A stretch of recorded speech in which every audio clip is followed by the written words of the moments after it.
you salty sailors, time to raise anchor and set sail for your best scrawny life. Arrgh.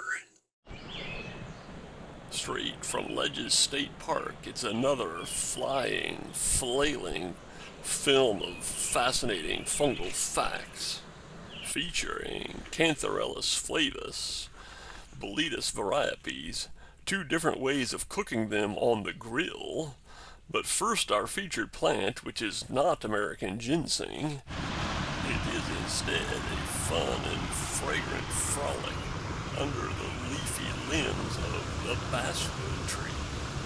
It's mid-June, the basswood trees are in bloom, the flowers are born below these leaf-like bracts, giving the tree a unique look. Very fragrant and a way to mark the changing seasons, because the basswoods require long days, the longest days of the year to bloom. Into the woods we go, and the first mushroom to be found is Russula densifolia. Notice the typically Russula shape of the mushroom, those blackening tendencies on the cap, and the densely packed gills underneath. From here on through the rest of the year, it's all about the big oak trees, as we catch a glimpse of gold on the forest floor. The year's first chanterelles are emerging. They are mycorrhizal associates with oak trees. Generally the vase shape or trumpet shape or funnel shaped fruiting body, the yellow cap of course, and underneath the false gills, the blunt, small, shallow ridges that are called false gills make up the hymeneal structure. It can be a punishing hike if you are someone who experiences knee pain. But upon reaching the top of the ridge, you may find the voluminous milky Lactifluous volemus. These mushrooms exude a milky white latex wherever damaged, probably a defense against insects. There you can see some droplets forming where the stem was broken. They have a fishy smell, and the latex eventually produces a brown stain, but the fishiness disappears when it's cooked, and it's actually a fairly choice edible mushroom. Another oak-associated mycorrhizal species. Here we have the snow fungus, another mushroom that is eaten. I guess the word mushroom implies a cap and stem. We'll call them saprotrophic basidiocarps because they are basidiomycetes. These are deformed fruiting bodies, deformed mushrooms of an Amanita species that's been attacked by Hypomyces hyalinus mold. So a fungus that parasitizes other fungi. Meanwhile, Tylopolis rubrobrunius serves me as a reminder to always be on guard against the confirmation bias. That tendency you and I share with all other human beings to see what we expect to see. The mistaken idea that we perceive reality as it is, rather than through the filter of our own pre-existing ideas. It affects all human beings in pretty much every area of thinking, and the more you think yourself immune to it, the more you are, in fact, entrapped by it. Anyway, note that faint pinkish stain on the pore layer of this bolete. The bigger the oak tree, the bigger the mushroom, and this is a biggie. There's my hand for scale, but of course at this size it's completely soaked with rain and riddled with insect holes and pretty much of no use. Now it's not a poisonous mushroom, but it isn't an edible mushroom either. It's extremely bitter, like most of the Tylopolis. So they can range from quite large and tan, that brownish color in the cap, but when they're young they have this purple color. The stem remains kind of brown, but the cap has a purple color when they're young, changing to sort of a maroon reddish brown as they age, and then eventually to light brown.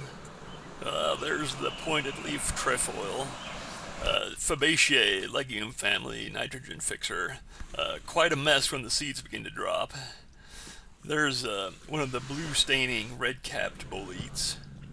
And here we have a stinkhorn. Now the gleba was almost completely gone, and there's a fly sitting on the mushroom. It's just not in focus very well. But even with the gleba mostly missing, that whole area just reeked. And of course, always you just can't assume that red-capped russula is anything other than Russula emetica. So leave them alone. Another thing to leave alone, although it may resemble a chanterelle, is Amanita flaviconia. They both have a yellow cap, but of course Amanita flaviconia has the true paper-thin gills, as well as a ring around the stem. So that is a poisonous mushroom, not to be confused with chanterelles. Here's another species of Amanita. That's what they look like when they're young. It will mature to this sort of a shape and then open up into this sort of a shape. That's possibly Amanita kokiri. Avoid them, there's no reason to eat Amanitas. So here we are on the back side of ledges. The Des Moines River is out of its banks at this point. Not a severe flood, but it is out of its banks. These pine trees would be the pines that are near the Hutton Memorial. For those of you who know the park, the flood pole would be somewhere in this parking lot behind that tree. And of course I launched from Table Rock right here and just flew over that ridge. So for those of you who know the park, that probably orients you now. And then in the background you can see the Lost Lake area. A lot of nice mushrooms down there, to be sure, but the mosquitoes drain every drop of blood out of you. Alright, so let's do some cooking. We'll throw down a lamb chop and get that going on the grill. Once that is nicely cooked through, we'll set it aside and put a cast iron pan directly on the coals. And we'll get a little butter melting in there. I don't think I had any onions. I think I just had chanterelles right there, and added some cherry tomatoes, a little bit of dill, and a little bit more butter, I guess. And this is apple juice. Now, of course, in France they would deglaze with white wine or something, but the apple juice I had handy and it worked out really well. Ended up tasting great.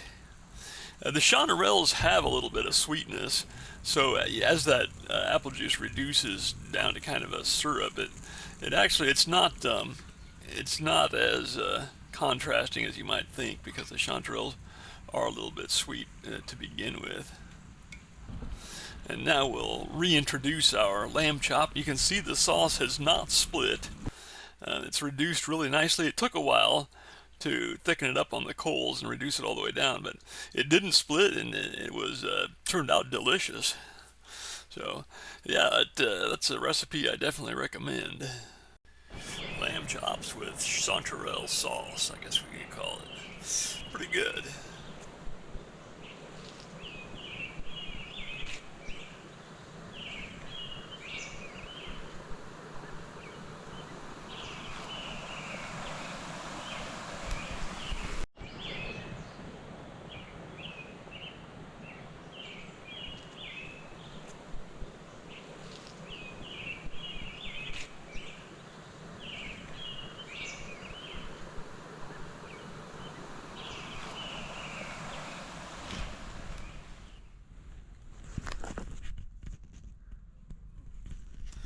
Alright, back at it with the Russula densifolia. Those blackening tendencies, of course, and the densely packed gills. There's another look at the gills. There's Russula virescens, one of those very unusual greenish russulas. It's all about the big oaks. From here on in, it's all about the big oaks. There's Boletus variipes. This is an edible bolete. We'll cook our next recipe using these mushrooms here. The bugs like them too, and they've definitely had a crack at this one. But I think we'll be able to salvage some of it. You'll notice that tan color to the cap, and then sort of a white to pale yellow or pale tan pore layer underneath. It's a bolete mushroom, of course. This one here has been attacked by Hypomyces chrysospermus. So it's basically been ruined. It's you know, a host now to another fungus.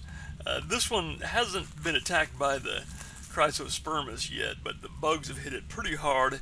Not sure how much I can salvage of that. That one completely destroyed by Hypomyces. These ones they've been affected by it, so I left them alone.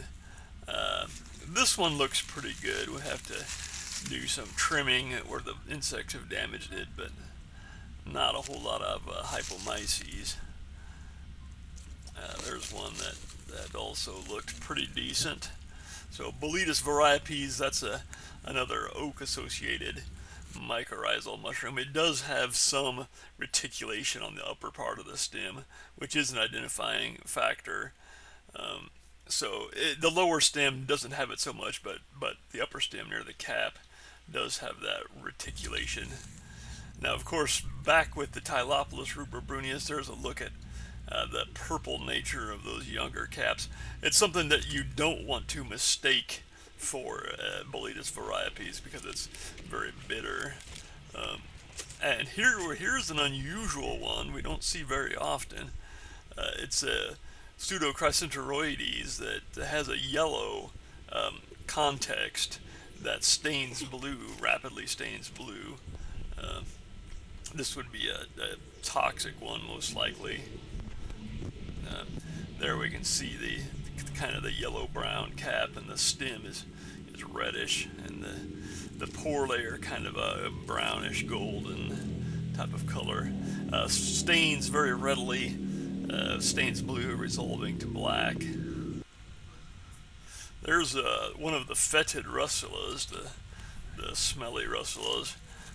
Here we have Lactarius subplinthogallis.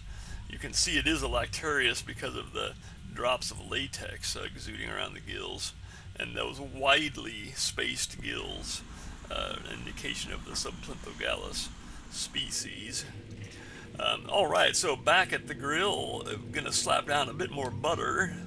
A lot of butter involved in this episode. There's our chopped Boletus variipes once we've cut out the insect damage parts, and we're going to cover that up in the cast iron pan on the coals, then melt some butter in a little foil boat on top of the grill and use that to butter some bread. And once the mushrooms are cooked, we will replace the grill and get our bread toasting. Alright, out of the pan and into the mortar and pestle to grind it into a pate. Now the mixture consists of onions, Boletus variipes, mushrooms, Virginia mountain mint, salt, and Brazil nuts. The Brazil nuts I had handy, and they just give the pate a bit more body. You could substitute a different type of nuts. I added a slice of prosciutto to each piece of bread.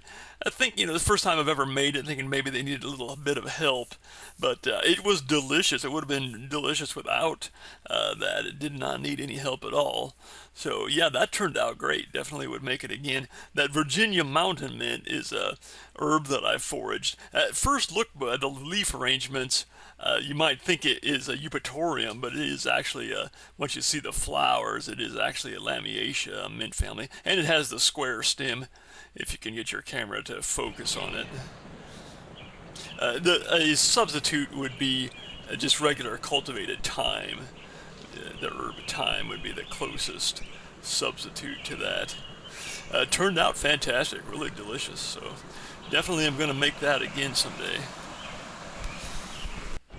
Alright, so that wraps that one up. We'll see you on the next video.